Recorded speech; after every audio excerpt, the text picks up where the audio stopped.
ದಾಂಡೇಲಿ ಸಮಗ್ರ ಹೋರಾಟ ಸಮಿತಿ ವತಿಯಿಂದ ನಾವು ಇವತ್ತಿನ ದಿವಸ ಬಸ್ ನಿಲ್ದಾಣದಲ್ಲಿದ್ದೇವೆ. ದಾಂಡೇಲಿ ಬಸ್ ನಿಲ್ದಾಣದಲ್ಲಿದ್ದೇವೆ. ನಮಗೆ ಈಗಾಗಲೇ ನಾವು ಹೋರಾಟಗಳನ್ನು ಸಾಕಷ್ಟು ಮಾಡಿದ್ದೇವೆ. ಏನಂದರೆ ಇತ್ತೀಚಿನ ದಿವಸಗಳಲ್ಲಿ ಬಸ್ಗಳನ್ನು ಅವಲಂಬಿಸಿ ಜನ ಹೆಚ್ಚು ಓಡಾಡ್ತಾ ಇದ್ದಾರೆ. ರಾಜ್ಯದಾದ್ಯಂತ ಹೆಚ್ಚು ಓಡಾಡ್ತಾ ಇದ್ದಾರೆ. ನಮ್ಮ ದಾಂಡೇಲಿಯಲ್ಲೂ ಕೂಡ ಸಾಕಷ್ಟು ಜನ ಬಸ್ಸನ್ನು ಅವಲಂಬಿಸಿ ಹೋಗ್ತಾ ಇದ್ದಾರೆ. ಇಂಥ ಸಂದರ್ಭದಲ್ಲಿ ಇವತ್ತು ಆ ಬಸ್ಸುಗಳಿಗೆ ನಾವು ಈಗಾಗಲೇ ಮನವಿಯನ್ನು ಕೊಟ್ಟಿದ್ದೇವೆ. ಅಂದರೆ ಜನಗಳಿಗೆ ತಕ್ಕಾಗಿ ಬಸ್ಸುಗಳನ್ನು ಓಡಿಸಬೇಕು. ಹಬ್ಬ ಹರಿದಿನಗಳಲ್ಲಿ ಹೆಚ್ಚಿನ ಬಸ್ಸುಗಳನ್ನು ಓಡಿಸ್ಬೇಕಂತ ಹೇಳ್ಬಿಟ್ಟು ನಾವು ವಿನಂತಿಯನ್ನು ಮಾಡ್ಕೊಂಡಿದ್ದೇವೆ. ಮತ್ತು ಯಾವ್ಯಾವ ರೂಟ್ಗಳು ಬಂದಾಗಿದ್ದಾವೆ ಎಲ್ಲ ರೂಟ್ಗಳನ್ನು ಮತ್ತೆ ಪ್ರಾರಂಭಿಸಬೇಕು ಅಂತ ಹೇಳ್ಬಿಟ್ಟು ನಾವು ಹೇಳಿದ್ದೇವೆ.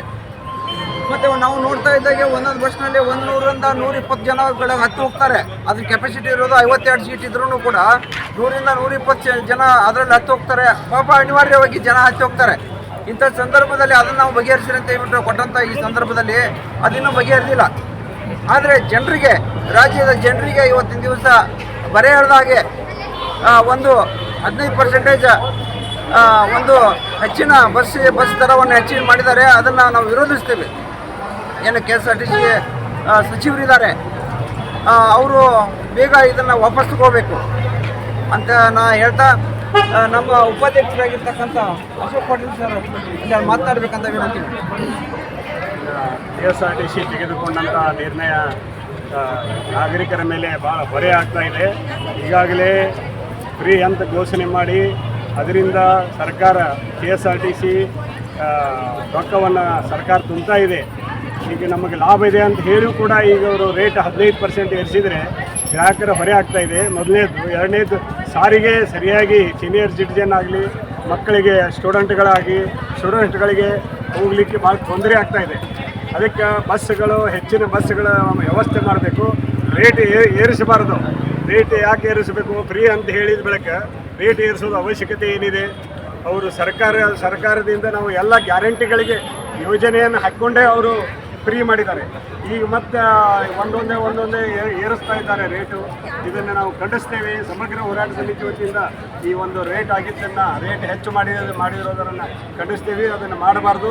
ಮೊದಲು ಇದರಲ್ಲೇ ಇರಬೇಕು.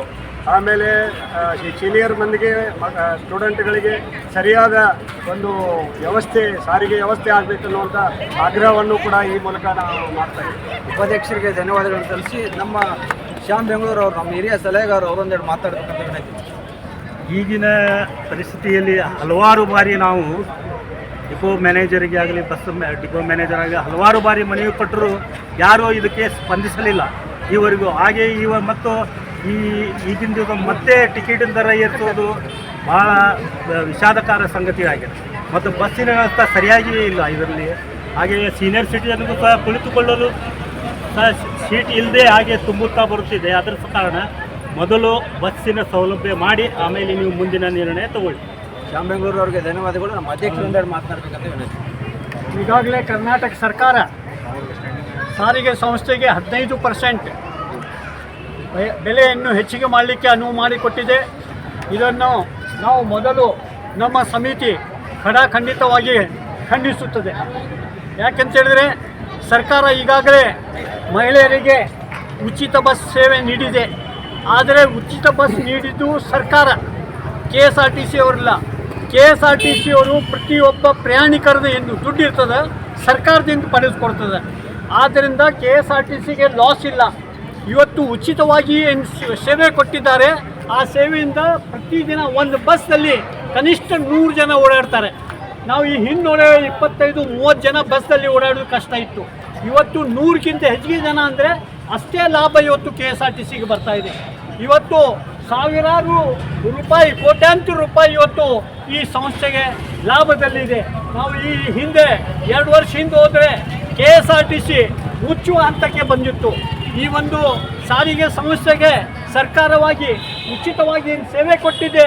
ಆ ಸೇವೆಯಿಂದ ಈ ಸಂಸ್ಥೆ ಉಳಿದದ ಇವತ್ತು ಬೆಳೀತಾ ಇದೆ.